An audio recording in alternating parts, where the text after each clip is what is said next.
अस्सलामुअलैकुम, hi hello, I am RCL Mahruddin, welcome my channel RCL Mahruddin channel. Friends, अगर आपको ये वीडियो पसंद है, आप इस वीडियो को ज़्यादा से ज़्यादा शेयर करो और इस चैनल को जल्दी से जल्दी सब्सक्राइब करो। फ्रेंड्स, आज का जो टॉपिक है वो है इंपॉर्टेंट टॉपिक है, ब्रेस्ट कैंसर। ये जो ब्रेस्ट हैं, ये दोनों में प्रेजेंट है, मेल एंड फीमेल भी, लेकिन फीमेल में एनलार्ज है, फीमेल में ये बड़ा है, क्योंकि खुदा ने फीमेल में ये नियामत दी है, क्योंकि वही बच्चे को दूध दे सकती है। It is enlarge due to hormones that is oestrogen and prolactin. एक माँ तभी बच्चे को दूध दे सकती है जब वो बच्चे की डिलीवरी देती हैं, ता क्योंकि उस टाइम तक एक हार्मोन रिलीज नहीं होता, दैट इज ऑक्सीटॉसिन। जब वो बच्चे की डिलीवरी देती हैं, उस टाइम ऑक्सीटॉसिन रिलीज होता है और उसी की वजह से जो मिल्क है वो रिलीज होता है। कभी कभी इस नियामत में, इस ब्रेस्ट में प्रॉब्लम होती है, दैट इज ब्रेस्ट कैंसर।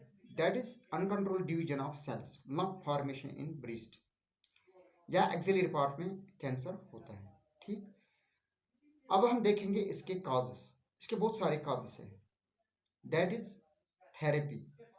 जब किसी को कैंसर होता है, ट्यूमर होता है, उसके लिए थेरेपी दी जाती है, उससे भी कैंसर हो सकता है। या एक्सीडेंट प्रॉब्लम, चोट लग जाती है ब्रेस्ट में, उससे भी ब्रेस्ट कैंसर होता है। या आज की दौर में, आज जो माँ है वो क्या करते हैं, वो अपना दूध बच्चे को नहीं देते बल्कि गाय का दूध देते हैं, और उससे भी ब्रेस्ट कैंसर होता है। और ऐसे भी होता है कि जो हार्मोनल लेवल है, that is prolactin and estrogen, वो ज़्यादा होती है स्क्रीन, उस वजह से भी फीमेल्स में ब्रेस्ट कैंसर होने का चांसेस हैं। और तब भी हो सकते हैं जब जेनेटिक स्टडी होगी कि किसी को आप में जनरेशन में ब्रेस्ट कैंसर था, तो आपको भी होने का खतरा है। ये जो इन्फेक्शन है, इस इन्फेक्शन, ब्रेस्ट इन्फेक्शन या ब्रेस्ट कैंसर के फोर स्टेज है, that's first stage, second stage, third stage, fourth stage.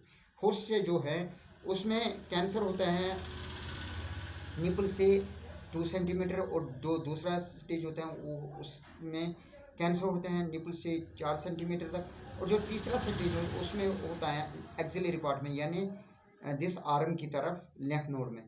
और जो चौथा स्टेज होता है वो होता है क्रोनिक, जो कभी ठीक नहीं होता।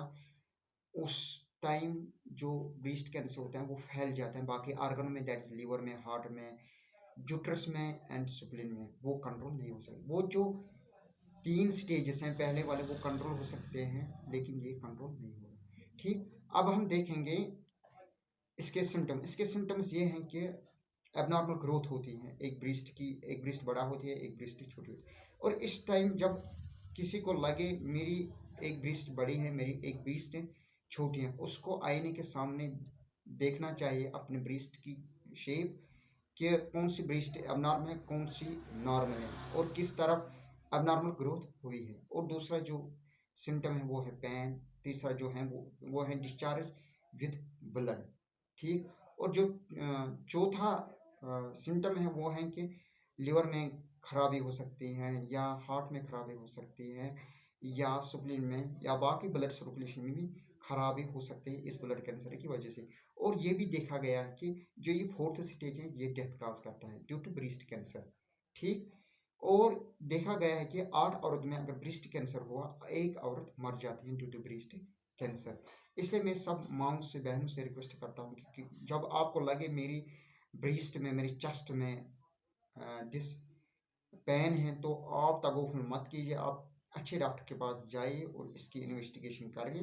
ठीक, और जब डॉक्टर इन्वेस्टिगेशन करता है, वो सीबीसी करता है, उसके लिए एक्सरे रखता है, और इसके लिए बायोप्सी टेस्ट रखते हैं। यानी बायोप्सी में क्या करते हैं, सेल्स निकालते हैं लंप से, और उन सेल्स को इन्वेस्ट किया जाता है कि ये सेल्स कैंसरस हैं या नॉन कैंसर। फिर उसी तरह इसको मेडिसिन दिया जाता है। और अब हम देखेंगे कंट्रोल। कंट्रोल कैसे होगा? कंट्रोल फर्स्ट जो देते हैं मेडिसिन, अगर 3 स्टेज हो गए तो मेडिसिन देते हैं। ठीक, और हार्मोनल थेरेपी देते हैं। ठीक, और मेडिसिन क्या होता है, वो होता है दिस एस्ट्रोजन को कंट्रोल करना या प्रोलैक्टिन को कंट्रोल करना। और कैसे होता है कि फूड को, जो फूड होता है उसको चेंज करें, दैट इज फास्ट फूड या प्रोसेस फूड को बंद करते हैं, सिर्फ नेचुरल फूड ज़्यादा रखते हैं। Mostly those foods which which contain citrus. ठीक, और ये भी देखा गया है कि सर्जरी की जाती है कंट्रोल करने के लिए। अगर सारी ब्रीस्ट को रिमूव करेंगे तो मैसेक्टोमी कहते हैं, अगर कभी कभी एक्सिलरी पार्ट को ही रिमूव करते हैं। इस तरह ब्रीस्ट कैंसर को कंट्रोल किया जाता है। Okay, thank you.